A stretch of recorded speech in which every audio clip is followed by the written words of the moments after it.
For over 30 years, I walked down that aisle and gave everything in my soul to this industry. I was finally at peace with the fact my days as an active in-ring talent were over. I retired and rode off into the sunset. And that's when TWFC burst onto the scene and changed this business forever. I knew then my time wasn't finished. And then after coming up short in my TWFC championship match at last year's Royal Rumble, I missed the very first TWFC WrestleMania, and that's turned out to be something that's haunted me. I vowed to get in the best shape of my career and make sure I was a part of TWFC WrestleMania 2.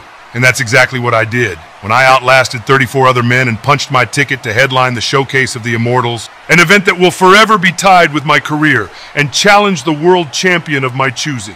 Now, the way I see it, I eliminated the TWFC champion Evan Bourne, I eliminated the world champion Jon Moxley, and I even had Evan pinned just seconds away from becoming TWFC champion myself, when the referee realized he had already been eliminated. I'll let management sort all that mess out. My only focus is on WrestleMania. And at WrestleMania, whoever is champion, and whichever champion I choose, will suffer the same fate as everyone else throughout the years, and rest in...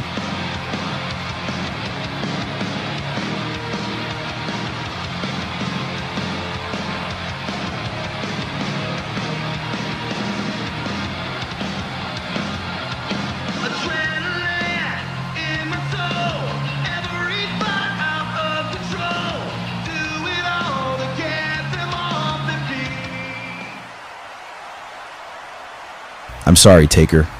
You know I'm not the type to come out here and interrupt a legitimate living legend like yourself, but there's something bugging me deep down to my core. Deep in the pit of my stomach, I can't help but think about what Evan Bourne cheating and re-entering the Rumble match caused to go, well, differently than it would have. With all the respect in the world, as big of a legend as you are, I wonder if I weren't distracted with Evan when you eliminated me from behind, I'll add, and would you have been able to eliminate me if it were just you and me one-on-one as the final two men in the match? I've got a world of respect for your father, Cody, and I can appreciate that you've been the face of this era of wrestling for quite a while now. But I'm in the best shape of my life. So if you want to know whether or not I could have beaten you in a one-on-one situation, we can find out right now. Gentlemen, there's no need for this right now. We have spent the past 24 hours looking into all the violations and effects those violations caused during the Royal Rumble match, and the three of us are going to make sure that a fair solution is found for us to ensure the most deserving talent get the spots they deserve at the show of shows. We still have very busy road to WrestleMania with many stops along the way, so The Undertaker has punched his ticket. That's official. But everyone who got screwed will have a second chance. We will have more information as soon as possible. Thank you.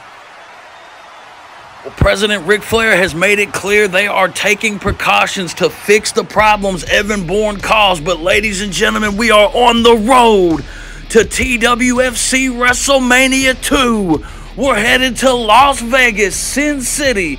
And ladies and gentlemen, this will be a two-night event. TWFC's second WrestleMania. It's too big for just one night. We're having 2 nights of action.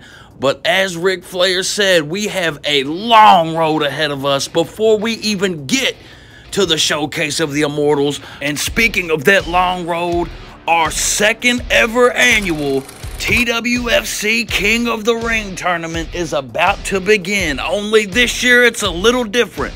It will last all the way until the finals take place at WrestleMania 2, and the winner will receive a future world title shot. But once again, the road to WrestleMania has officially begun. We have a lot of jam-packed action and storylines coming your way. Make sure to leave a like, comment, hit the subscribe button, and we'll be back very, very soon.